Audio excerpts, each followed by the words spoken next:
Vie de Baruel. Augustin Baruel, 1741-1820, fait ses études chez les Jésuites, où entre en noviciat à 15 ans. Il est envoyé à Toulouse pour y enseigner les humanités. En 1764, le Parlement de Paris supprime la Compagnie de Jésus en France. Baruel suit ses supérieurs en Allemagne où il prononce ses vœux. Il enseigne en Bohême, en Moravie, puis à Vienne au collège thérésien. En 1773, le pape Clément XIV supprime la Compagnie de Jésus, dont les membres deviennent de simples prêtres séculiers. Baruel part alors en Italie, et regagne la France en 1774. Il publie une ode sur le glorieux avènement de Louis-Auguste, vendue à 12 000 exemplaires, ce qui est pour l'époque un très grand succès. Le prince Xavier de Saxe le prend comme précepteur de ses enfants, et la princesse de Conti comme aumônier. Il consacre une très grande partie de son temps à l'étude. Il publie en 1781 Les Elviennes, ou Lettres provinciales philosophiques, roman par lettres où il s'en prend aux idées philosophiques du temps, puis les observations d'un provincial. Il collabore à l'Année littéraire, le journal de Fréron, adversaire de Voltaire.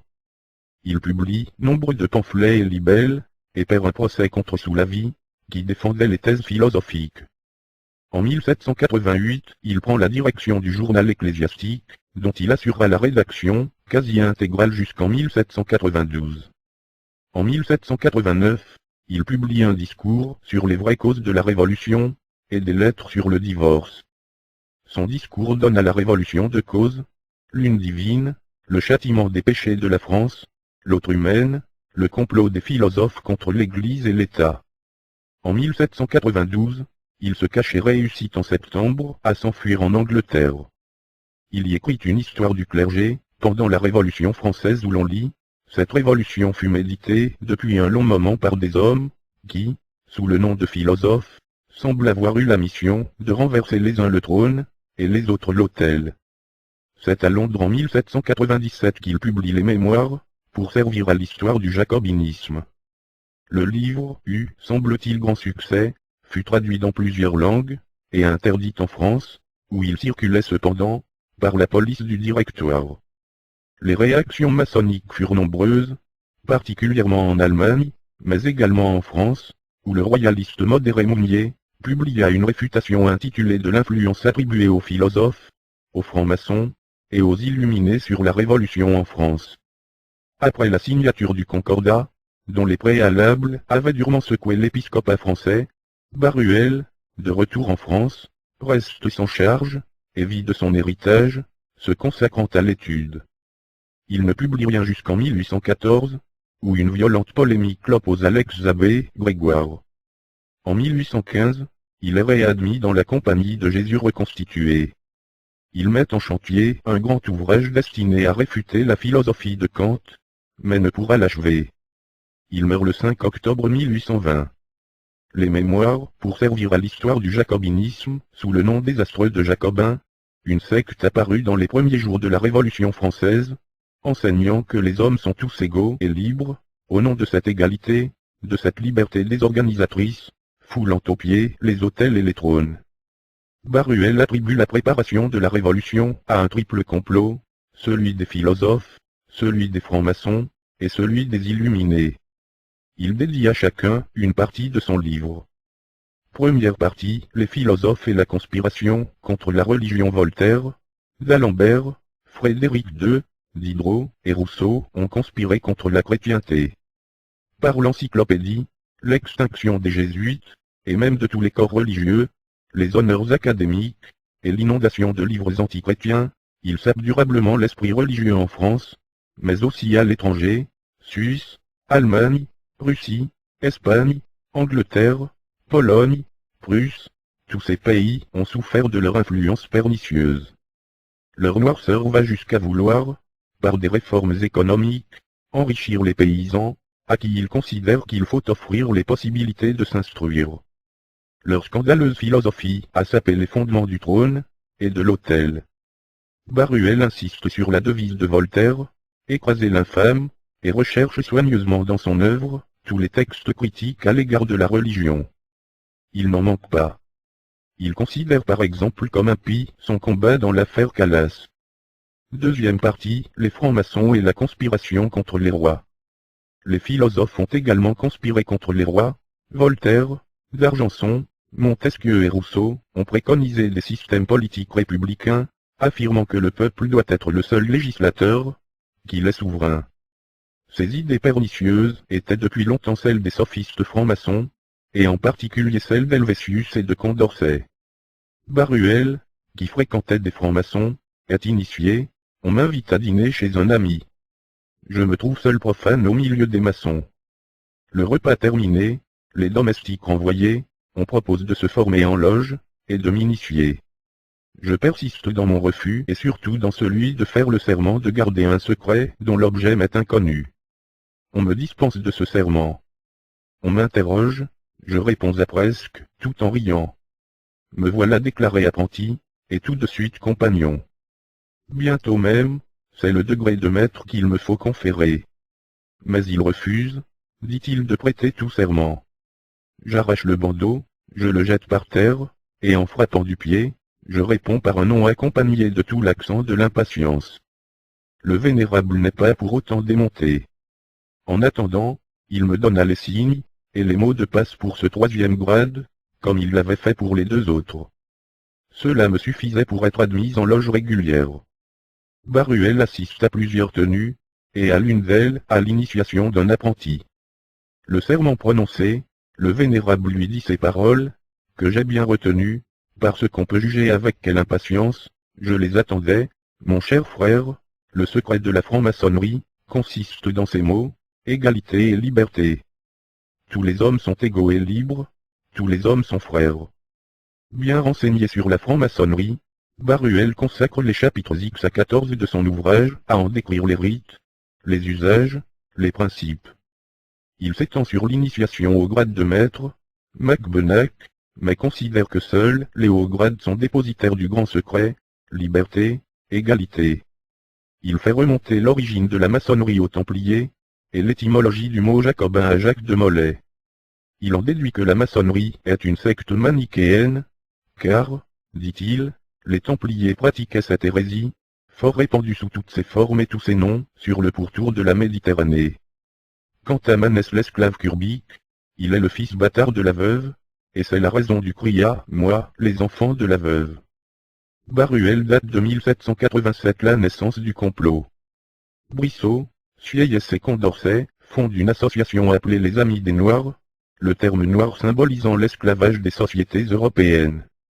Les réunions se tiennent à l'hôtel de Luçon, rue Croix des Petits Champs. En son membre Mirabeau l'aîné, Carat, le duc de la Rochefoucauld, Clavière, Pelletier de Saint-Fargeau, Valady, Lafayette, Bergas, Mounier. Il désigne un comité régulateur, destiné à diriger tous les clubs parisiens, et en particulier le club des Jacobins. Les délibérations, prises au comité régulateur, s'envoyaient au comité central du Grand Orient. De là, elles partaient pour toutes les provinces, à l'adresse du vénérable, ou président de chaque loge, avec une lettre conçue en ce sens. Aussitôt que vous aurez reçu le paquet ci-joint, vous en accuserez la réception. Vous y joindrez le serment d'exécuter fidèlement et ponctuellement tous les ordres. Si vous refusez ce serment, ou si vous y manquez, vous serez regardé comme ayant violé celui que vous avez fait à votre entrée dans l'ordre des frères. Souvenez-vous de l'Aqua Tofana, le plus efficace des poisons. Souvenez-vous des poignards qui attendent les traîtres. À cette organisation, il y avait un chef, Philippe, duc d'Orléans. Les démons sont bientôt tous amis quand il s'agit de nuire.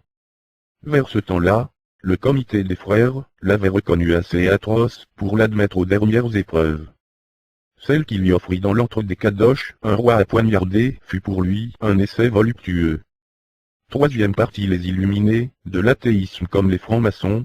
Les illuminés se réclament de Manès, ce nom d'illuminé est antique dans les annales des sophistes des organisateurs. Il fut celui qu'affectèrent Manès et ses adeptes. Les premiers Rose-Croix qui parurent en Allemagne se disaient aussi illuminés. De nos jours, les martinistes et diverses autres sectes ont de même leur prétention à l'illuminisme. Il est aujourd'hui des illuminés de l'athéisme et des illuminés de la théosophie. Ceux-ci sont plus spécialement les martinistes et les swedenborgistes. fondée par Vachaud, né en Bavière en 1748, et qui se fera appeler Spartacus. La secte emprunte à la franc-maçonnerie un certain nombre de rites et de grades. Elle a divisé en deux grandes classes. La première, celle des préparations, se subdivise en 4 grades: novice, minerval, illuminé mineur, illuminé majeur. Ce dernier peut également être appelé chevalier écossais. La seconde, la classe des mystères, se subdivise en 2 grades, celui des petits mystères, comprenant les prêtres et les princes ou régents, et celui des grands mystères ayant pour grade le mage ou philosophe et l'homme-roi. L'élite de ces derniers compose le conseil, et le grade d'aréopagite. Un rôle est commun à tous les grades, celui d'insinuant ou enrôleur. En 1777, Vachaud rejoint la franc-maçonnerie, et est initié à Augsbourg. Que cela ne vous effraie pas, écrit-il à un disciple, à cette démarche, nous apprenons à connaître un lien ou un secret nouveau. Baruel considère que la franc-maçonnerie, jusqu'alors assez respectueuse du prince, et de l'autel, est désormais perdue et empoisonnée par les idées des illuminés. Une assemblée de maçons illuminés français, anglais et allemands se réunit à Wilhelmsbach. L'Allemagne eut tantôt avec Rosa, maria toutes ses productions du génie français, aux antiques mystères écossais. Tantôt avec son baron de Hain et Schubart, elle se divisait en observances strictes, et observances lates. Et il en résultait, sous le nom de francs-maçons templiers, de nouveaux grades toujours plus menaçants pour les pontifes, et les rois destructeurs des templiers. Les francs-maçons français, contaminés par les illuminés de Bavière que fréquenta Mirabeau, à l'occasion d'une mission à Berlin, entreprennent de mettre en forme le complot devant renverser définitivement le trône et l'autel. À son retour, Mirabeau se rapproche de Philippe d'Orléans, qui est reconnu comme souverain maître par 282 loges en diverses villes de France. Baruel établit ensuite la liste des loges les plus scélérates: les Amis réunis, la Sourdière, la loge d'Ermenonville, la loge des 9 Sœurs surtout, où siégeaient Condorcet, Brissot, Garat, Lacépède, Bailly, Camille Desmoulins, Danton, Chénier, Pétion. La loge de la Candeur, la loge du contrat social. En 1787, les loges reçoivent un discours à lire en tenue, calqué sur celui du hiérophante époque illuminé. L'aurore d'un beau jour s'avance, le secret de la maçonnerie, jusqu'alors inconnu, allait devenir la propriété de tous les hommes libres, la liberté, l'égalité. Le jour de l'insurrection est fixé au 14 juillet 1789. En ce jour, les cris de liberté et d'égalité se font entendre hors des loges. Pour mener à bien la destruction du trône et de l'autel, Mirabeau regroupe les loges parisiennes dans un temple du Dieu de l'Évangile, dans l'église de ces religieux appelés jacobins. Notons au passage que Baruel est en contradiction avec sa première idée de faire dériver le terme jacobin de Jacques de Molay. Dans ce club des jacobins, tous s'unissent par le même serment. Sophistes et adeptes des arrière-loges, Rose-Croix, chevaliers du Soleil, Cadoche, disciples de Voltaire et de Jean-Jacques, adeptes des Templiers, enfants de Swedenborg et de Saint-Martin, et popes de Vachaud. Tous ici travaillent de concert au bouleversement et au forfait révolutionnaire. Le club fonctionne selon les usages maçonniques. Le bonnet rouge succède au tablier, mais les usages de prise de parole sont identiques. La fin de la troisième partie retrace l'histoire du début de la Révolution, faisant la part belle aux conspirateurs maçonniques, quitte à dédouaner Robespierre, citant Condorcet, que le monde périsse plutôt que de sacrifier nos principes d'égalité. Puis Baruel énumère tous les pays que ravage ensuite la secte: Belgique, Hollande, Espagne, Portugal, Italie, où Cerruti avertit les Romains de bien embaumer leur pape quand il mourra, car ce sera le dernier, Malte, Constantinople, les Indes, l'Afrique et les Amériques, la Suisse, la Suède, la Russie, la Pologne, l'Autriche et enfin l'Angleterre, qui réussit à éviter la contamination des illuminés, et à garder une franc-maçonnerie dont Baruel considère qu'elle est, somme toute, respectable. Cet ouvrage imposant, 1100 pages, accumule la documentation. La première partie n'apprend rien au lecteur du XXe siècle, familier des idées philosophiques du XVIIIe siècle. La seconde partie, traitant du complot maçonnique, a l'intérêt de montrer une franc-maçonnerie vivante et active. Cependant, à vouloir trop prouver, Baruel dévoile un secret de Polichinelle: le complot maçonnique tient en deux mots: liberté, égalité. Fallait-il que ces notions soient neuves pour susciter tant d'acrimonie? La troisième partie, consacrée pour l'essentiel aux Illuminés de Bavière, est fort prolixe sur l'histoire du mouvement, moins sur l'épreuve de son rôle dans la Révolution française. La lecture de cet ouvrage de Baruel, champion de l'antimaçonnisme, a l'avantage de nous fournir une documentation intéressante. Ces conclusions fantaisistes souvent pourraient faire sourire si elles n'avaient servi de base à des successeurs dangereux comme El Taxil.